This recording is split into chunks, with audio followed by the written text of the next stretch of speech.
So I was just going to talk about some things in spiritual life. I've been a monk now, I guess, 25 years or so.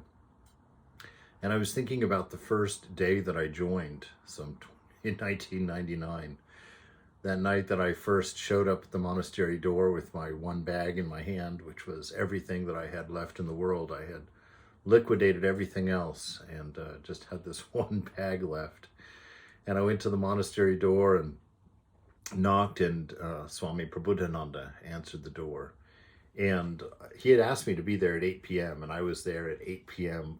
literally to the second, because I stood there with my finger on the doorbell waiting for that second hand to get to zero, and rang the doorbell. And he apparently was waiting because he was right there at the door. And he let me in, and he had one of the other monks take me up to quote, my room. And I remember walking into this room, and there were two twin beds in there, and there was an old Swami, Swami Vedananda, who I shared a room with. And there were already books in the bookshelf, and there were already sheets on the bed, and there were already pictures on the wall. And I went in there, and I put my clothes away in the closet and went to bed. And I just remember that odd feeling for the first time in my life, to understand what it meant to have nothing of your own, and yet to have everything as your own. Because here I was sleeping in a bed that wasn't my bed, in sheets that weren't my sheets, in a room that wasn't my room, that was decorated by not me, and the books on the shelf didn't belong to me. I didn't pick out any of the furniture, nothing. And I remember that first night was quite scary. I remember crying myself to sleep, actually, just very nervous about what I had done, how I had liquidated everything and walked away, completely walked away from a whole life.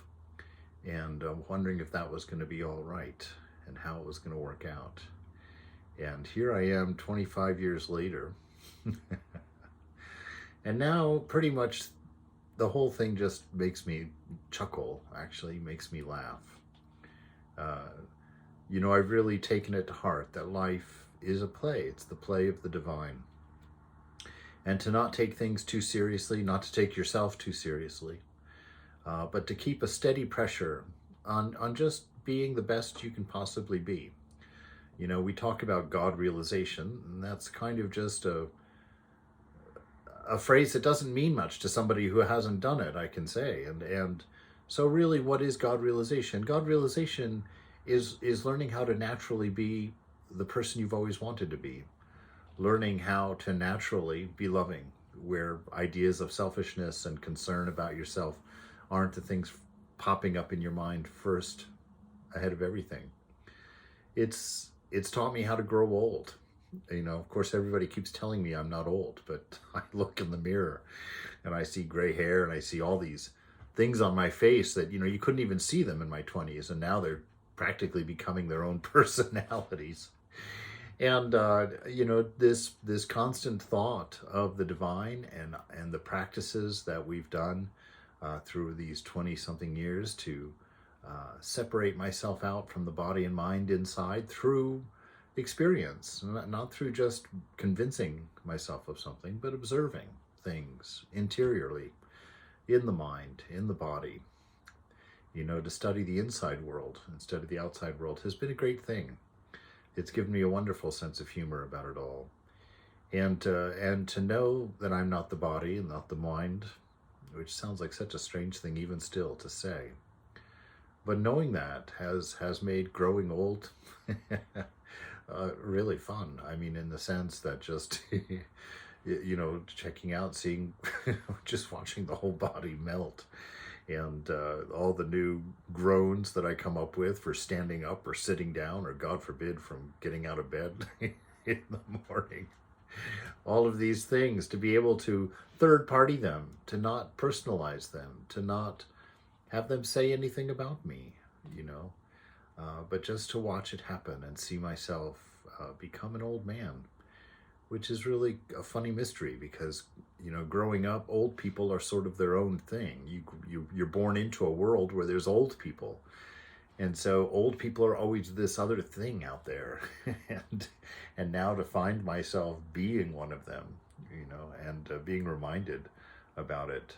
I remember the first time I was called sir by a high school student that I had stopped on the road to ask him what time it was.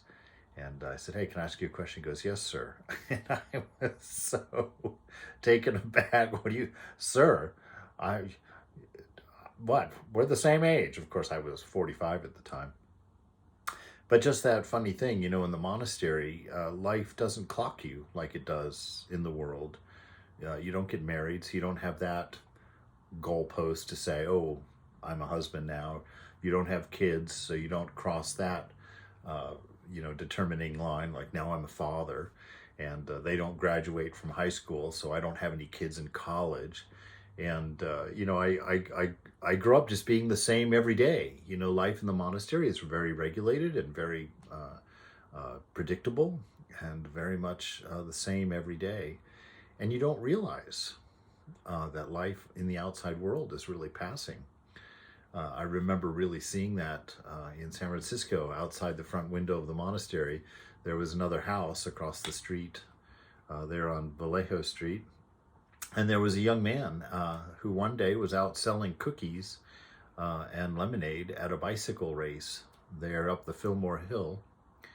And then, I don't know, I didn't pay attention to how much later it was, but one day I was looking out the window and he was getting into the Miata with the hood down, with the top down, with his dad, and his dad was giving him driver's training in the car. And I was like, "Oh, how interesting," that I just happened to look out the window and see that the 8-year-old who was selling cookies and lemonade is now learning how to drive with his father. And then I remember the day that he graduated and all the people showing up at the house. And it was such a strange experience to see all of this happening outside of a window when my life was just going on. I didn't feel like I was growing older in the midst of it. And then, funny enough, one day I was sitting down in a cafe, which I shouldn't have been, but I was. And he and a friend of his were sitting at a table next to mine with 2 consultants. And it turned out that the kid was graduating from college, and that his father's gift to him was to give him the seed money to start a restaurant. And here they were having this conversation with his consultants, talking about the nature they're going to do some sort of brew pub type thing. And I was sitting there watching that, and I realized that I had watched a person grow up completely without having felt any time pass for myself. With the rhythm of the monastery. So life has shown me this inner stillness, in the form of a monastery that kind of keeps you separate from the world and allows you kind of to observe it third party like out there. You begin to kind of realize the nature of things. It gives you a very different perspective. And over time, that monastery moves inside with you. And you look out of this body in very much the same way you would look out of the monastery window, and you see a world of change whirling around you. And you see things growing old around you. But you yourself are just looking out a window, just enjoying this vision of life, ever fresh, ever renewed, always changing. Just a real dance of the divine from my perspective. So that's just a little chit-chat about 25 years in a monastery and moving your monastery from outside to inside and understanding that life really is just about being the very best that you can be.